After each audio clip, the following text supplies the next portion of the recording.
How does Jesus fit into all of this God stuff?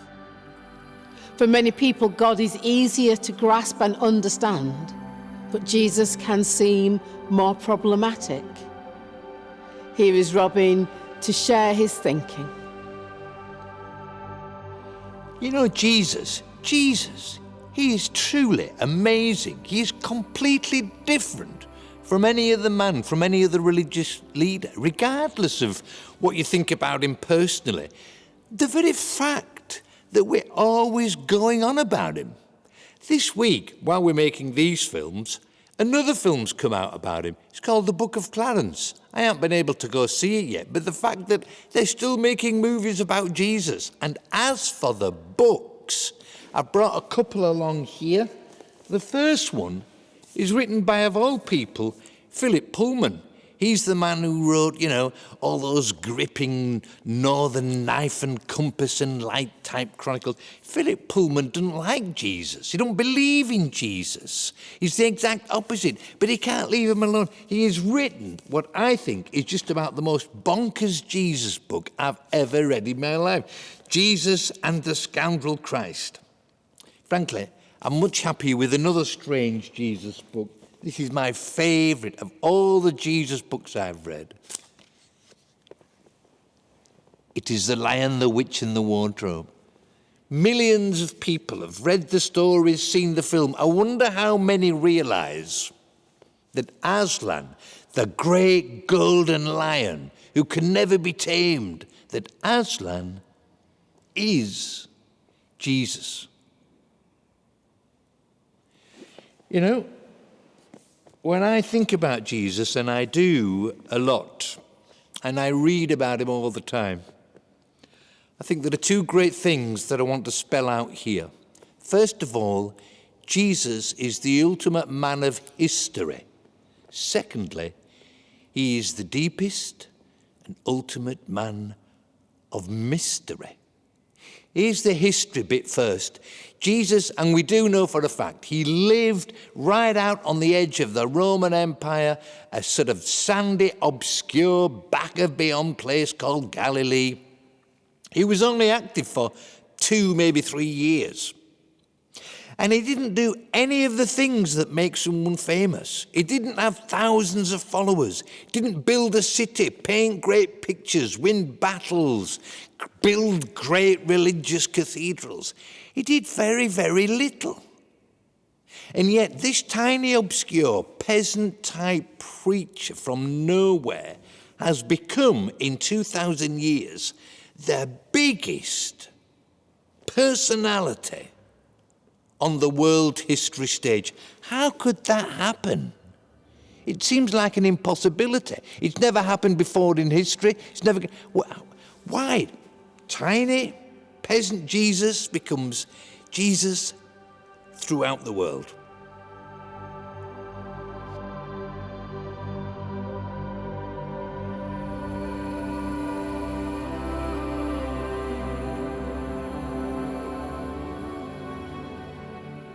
And the second thing I want to talk about is, we've done Jesus, man of history. Jesus, man of mystery. I think the big mistake we all make with Jesus is thinking that we understand all about him. I've made that mistake many times. When I first became a Christian, I sort of thought, yeah, I get you now, Jesus. But actually, the older I get, the less I really understand him. He's just so deep, so mysterious. There's so much in him that we can't see or penetrate. Nowhere more than in Jesus Christ Superstar is this Jesus, who are you? What are you about? Sort of idea brought out. Those famous words, Jesus Christ, Jesus Christ. Who are you? What did you sacrifice? Are you really what they all think you are? Every part of that film, they don't get him. They get a bit of him. The reason they don't get him is because he is just too deep. Too completely different. Too wonderful. too beautiful.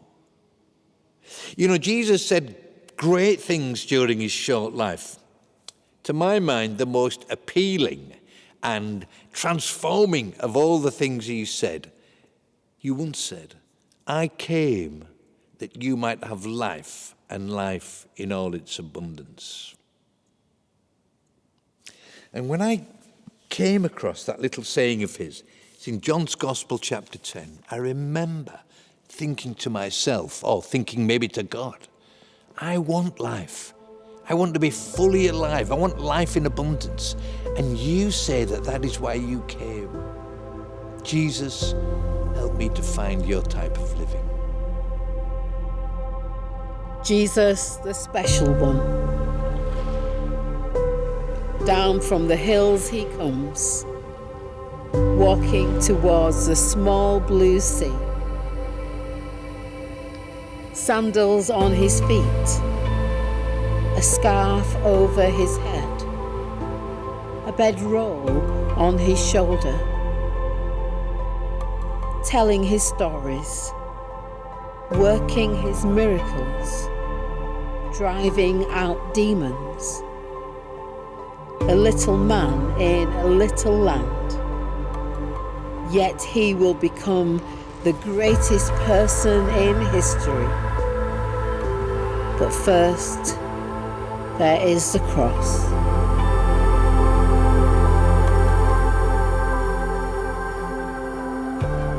Jesus emerged out of his hometown of Nazareth. He was about 30 years old, and he started wandering around the towns and villages around the Sea of Galilee. He was a healer. He was a driver out of demons. Whatever you think about demons or inner darkness or mental ill health, he drove it out. And he was a teacher of great stories. I suppose for most of us, his most famous story, many of you will remember it, is the story of the prodigal son. Leaves home, takes his inheritance, squanders it all in a distant country. He's ashamed to think about his good father, but he sort of climbs out of the pig pen. And whenever I read that story, it makes me think of the great Bob Dylan song, how does it feel to be on your own, with no way home, like a rolling stone?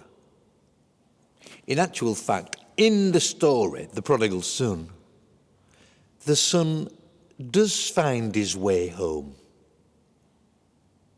And that one picture of the son coming home, it somehow captures the whole mission of Jesus, that we are lost. And he takes us home. You know, basically the whole world of religion is based on one idea, that somehow God hovers way above us. He is beautiful and all good and all truthful, and we are here, sinners, below him on the face of the earth. And if we somehow purify ourselves and say our prayers and make ourselves really good, we can sort of climb a ladder up towards God.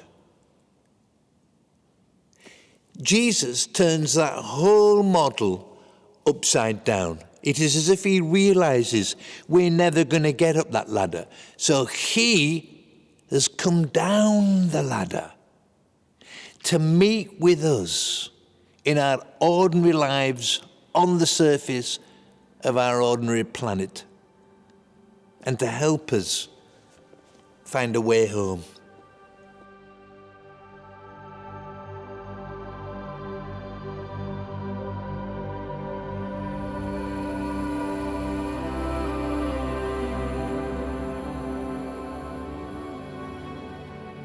Sometimes, you know, he would give himself incredible sort of names. So he would say, I am the bread of life. I am the good shepherd. I am the way, the truth, and the life. I am the gateway. I am the true vine. Wow. Do you think he was some sort of great religious megalomaniac who just built himself up? Or maybe he was aware of these deep, mysterious truths, and that he was different from any other spiritual or religious leader. Just imagine, I am the good shepherd. I am the way, the truth, the life. I am the bread of life. So Jesus operated healer, driver out of darkness, teacher, preacher, parable teller, maybe for about 2 to 3 years. Incredible things happened. He walked on water. He fed 5,000 people. He calmed storms. But it all builds up towards the city of Jerusalem. And it is there that he is crucified. And that feels like the end of the Jesus story. Incredibly, it's actually the beginning of the big Jesus story, because 3 days later, the Gospels in the Bible all say he rose from the dead. And to sort of verify that and make it real, there are two incredible things. One is, there's no empty tomb. Nobody says, no, he's not risen from the dead. Here is where we buried him on Friday, and here he is. He is because he's disappeared. The other thing is that he's in a crowd of followers, only a handful. They'd finished as frightened men, hiding away, doors locked. And a few days afterwards, they begin to go out into the world and spread the message with a boldness and a courage that was way beyond their own human. Anyway, it's so much we could say about Jesus. Perhaps I could share one last thing. When I'm not vicaring or doing stuff like this, I'm a bit of a painter. And my favourite subject for painting is, not surprising, the amazing Jesus. Now this, I've got lots of different paintings of Jesus, but I like this one. And if you're looking at it, you're probably thinking, what do you mean you like it? It's sort of not finished. Exactly. I painted this years ago. I'm going to finish it, because to my mind, you can never finish looking into Jesus and discovering him and seeing how truly amazing he is. And I've tried to make him look a little bit sort of ethereal and floating above the planet. But that doesn't mean that he's out of touch with the planet. He knows very much what's going on. He knows what's going on in my life. He knows and appreciates what's going on in your life. Anyway, Jesus, the unfinished one, so mysterious, so distant, so unknowable, and yet so close and so personal and so coming towards us. You know, often when we think about God or religion, we think about it's an it. When we look at Jesus, he is a him, a personal, just like us. And maybe the greatest challenge of all is to draw closer to this Jesus, to see as much of him as we can, and to even build a relationship, a friendship with this truly amazing man.